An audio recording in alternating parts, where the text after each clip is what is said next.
What's up, everybody? It's the Animal Queen, and we are back with a new episode.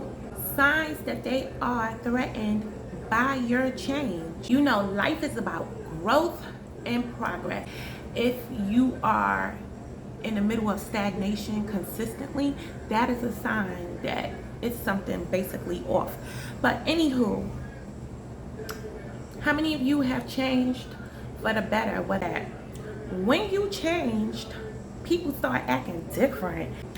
One thing I noticed, and throughout all these years, okay, so I've been doing 10 years plus of entrepreneurship, and now in that 10 years plus, I have created 2 successful companies. People will come to you and ask, how's your little business going? That is a sign, a key indicator that they feel some kind of way about you basically doing you. How about, how's your little car? Have you ever even heard this? How's your little boyfriend? Oh, I see you over there with your little new friends. That word little, it's powerful. When they start putting the little in front of the things that you are building and accomplishing, baby, please believe you are doing something big. Because the one thing I do notice is when you are working or doing something that's similar to everybody else, like let's say for instance, I went to college to become a teacher. Then I got my teacher job. None of you came and said, how's your little job? But when I created a business, a legacy, oh, you have your little business. When I got my first car, which was a Nissan Altima, nobody said, oh, you got you a little car. Now that I'm driving a Range Rover, people coming to me going, how's your little car? Can somebody tell me in the comments, what is little about a Range Rover? I say that people will try to downplay your successes. I don't care if I'm teaching or an entrepreneur, if I'm walking, riding a bike, or driving a Range Rover. Whatever I bought and achieved for myself, my accomplishment is not little. And I just find it crazy that people will start putting a size on your accomplishments when it supersedes what they had expected of you. Another sign that these people that are in your space may be threatened by your growth, your change, your progress.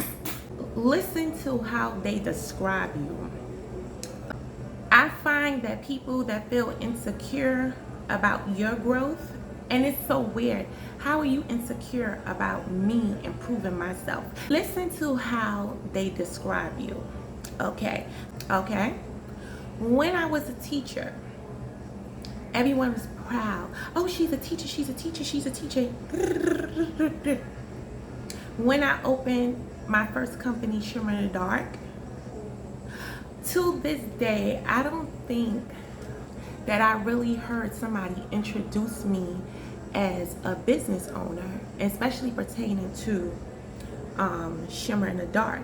They always say, oh, she's in Miami, she's a teacher. But the same way you can say that I'm a teacher, why don't you let them know that I'm a business owner? I own an online boutique and we sell accessories and natural skincare. Nothing wrong with being a teacher, but the way you're describing me is from my past and not my present. Even though at that time I'm currently still teaching, but I added on something else to my belt. You are still addressing me by the old and not the new. I opened the second business, which is Draw With Me Shop, and it's a educational service related to teaching. I'm providing private homeschool education, private tutoring. You are describing me for me in front of a group of people instead of letting me use my mouthpiece. Oh, she's a teacher. So you're not gonna add on that I have a private educational service that provides homeschool service for kids who are bound to the house. You're not gonna add on that I provide private tutoring. You're just gonna say I'm a teacher. Now, what is the problem with saying that I'm just a teacher? When you hear she's a teacher, you automatically assume I'm working in a school. So when you say, oh, she's a teacher, you're not promoting or helping grow my businesses. You're not helping me get recognized for skincare. You're not bringing me private clients for the education. You just keep saying, I'm a teacher, I'm a teacher, I'm a teacher. Yes, I am a teacher. And in fact, today, I'm going to teach you how to properly describe me. I am an entrepreneur. I am a businesswoman. I have 2 businesses, a natural skin care company, and I have an educational service.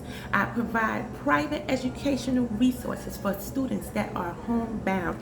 I have 18 plus years of teaching experience, which makes me an expert in this company. So when you have a child and you send them to me, please believe they are getting taught by the best, because I got skin in the game, enough skin that I have built my own empire. That's how I want you to describe me. People will describe you to their level of comfort. That is a sign that they are threatened by your growth and your change. And when you start seeing people doing things and like being condescending, trying to downplay your success, it's time for you to go, honey, because I ain't got time for no haters. I'm about elevation. My last and final red flag for knowing that people are threatened or intimidated by your growth is they keep trying to put you back to your past. Yeah, I left teaching. I'm thriving in my new businesses. I have not shared a number with anyone because I strongly believe in keeping things private. But clearly, you can see by the fruits that I'm producing, I am doing well. Period. People will come to me. Oh, so when you gonna go back to being a teacher? Oh, when you gonna go back? Oh, you gonna go back this year? Oh, you gonna go back next year? Oh, I know you took some time off. Oh, yeah, you need a break. You gonna go back? If someone was in an abusive relationship with a man and they finally got the courage to leave, are you asking them when they gonna go back to their man? So if I stepped out and left something that, if you knew me, you knew I was unhappy, and I found my joy and I'm successful and I'm thriving, why are you trying to put me back? It's obvious I'm making way more money. Why are you trying to put me back? Who tells somebody to go back to when they wasn't making no money? They're putting you back to where they're comfortable with you being. So that lets me know you was comfortable with me being a teacher, not making no money, having to work 14 hours a day, hustling on the side, working my entrepreneurships part-time.